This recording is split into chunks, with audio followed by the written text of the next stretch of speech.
I never thought the person who tried to kill me would be a part of my own family. I remember the sound of the train approaching, the screeching metal, the sudden shove from behind, and the terror that ripped through me as I fell onto the subway tracks. My brother-in-law's face was the last thing I saw before darkness and chaos took over. He thought he had ended my life that day. But he was wrong, because not only did I survive, I made sure he paid for every single second of the pain he caused me. Tell me, would you do what I did to make someone like that regret ever crossing you? It all started a year before that incident when my sister Alina married her so-called perfect man, Daniel. To everyone else, Daniel was charming. He had that kind of smooth smile that made people instantly like him. My parents adored him. He had a great job, was polite, and always knew the right thing to say. But I never trusted him. There was something off about him. The way his eyes would linger too long, or how his compliments to me felt like tiny traps wrapped in flattery. I didn't say anything at first, because I didn't want to ruin my sister's happiness. But I should have, because silence became the biggest mistake of my life. After they got married, Daniel and Alina moved into an apartment just 2 blocks from mine. At first, it was fine. We'd have dinners together, and I'd often help Alina with her new job's workload. But slowly, Daniel started finding reasons to be alone with me. It started small. He'd drop by to pick up something when Alina wasn't home or text me about family matters. One evening, he came over unannounced, saying he was just checking in on me because it was raining hard. He brought wine. I remember feeling uncomfortable as he sat down, talking about how lonely he felt in marriage already, how my sister didn't understand him. I told him to leave immediately, but his expression changed. That fake charm slipped, and for a moment, I saw the cold, manipulative man behind it. After that, he started turning my sister against me. He'd tell her lies, that I flirted with him, that I was jealous of their marriage, that I wanted to destroy them. Alina believed him. She started avoiding me, ignoring my messages, and when I finally confronted her, she accused me of trying to break her marriage apart. It broke my heart. I couldn't believe my own sister would choose his word over mine. But Daniel knew exactly what he was doing. He was isolating me, and it worked. Months passed, and I tried to move on. But then one night, I got a call from Alina. She was crying, saying Daniel had gotten drunk and hit her. I rushed over without thinking. When I got there, she had a bruise on her cheek, and Daniel was sitting on the couch, pretending nothing happened. I told him if he ever touched her again, I'd go to the police. He just smiled and said, "You'd have to prove it first." The arrogance in his voice made me shake. I helped Alina pack a bag and took her home with me. She stayed for a week, but then, just like that, she went back to him. She said he apologized and promised to change. That's when I realized Daniel had total control over her. A few weeks later, I got a letter in the mail. It was from Daniel's workplace, addressed to me by mistake. Inside, there were documents showing he was being investigated for embezzlement. I froze. That's when it hit me. He wasn't just abusive. He was a criminal. I called Alina to tell her, but she hung up before I could finish. I decided to keep copies of those papers. Something told me I'd need them. The real nightmare began 3 months later. One night, Daniel called me and said Alina was in the hospital. My heart dropped. He said she'd had a breakdown and wanted to see me. Without thinking, I grabbed my bag and ran to the subway. It was late, and the platform was empty except for one old man at the far end. I remember hearing footsteps behind me, then Daniel's voice. "Hey," he said, "thanks for coming." Before I could even turn fully, I felt his hands on my back, a violent shove. Then the sickening thud as I hit the cold tracks. The train lights were coming fast. I screamed, but my voice drowned under the roar of the tunnel. I remember seeing Daniel's silhouette above me. He just stood there, watching. Then he turned and walked away. Panic surged through me. Somehow my body moved on instinct. I crawled toward the edge, grabbed the rail, and pulled myself up with everything I had.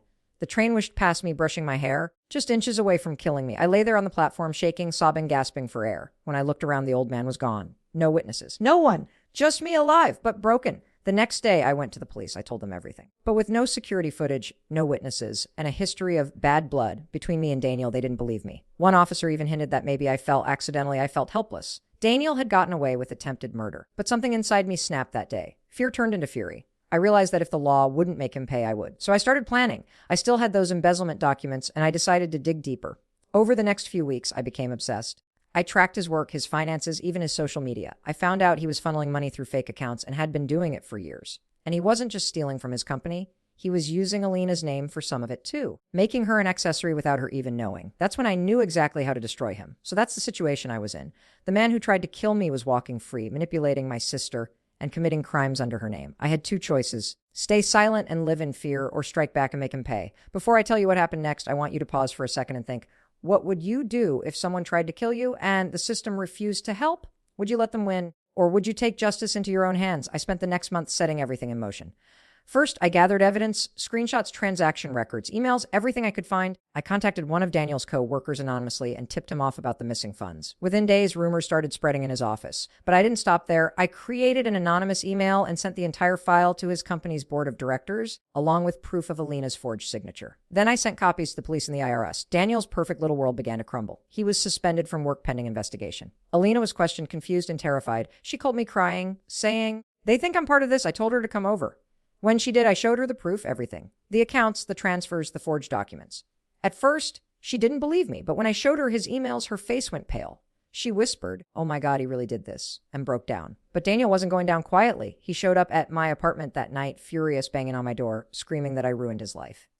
I recorded every second of it on my phone. He yelled threats, said I'd regret ever being born. I called the police, but by the time they arrived, he was gone. The next morning, I woke up to find my car keyed, my windows smashed. I knew it was him. But now, I had enough evidence to prove he was dangerous. I handed everything, the recording, the vandalism, the threats, to the police. 2 weeks later, Daniel was arrested, not for attempted murder yet, but for fraud, forgery, and harassment. Alina filed for divorce immediately. She stayed with me broken but free. I thought that was the end, but life has a way of circling back. During his trial, Daniel made one last attempt to twist the truth. He told the court that I framed him because I was obsessed with him. He even brought up the old lies he told Alina. But what he didn't know was that the subway station had recently upgraded its surveillance system.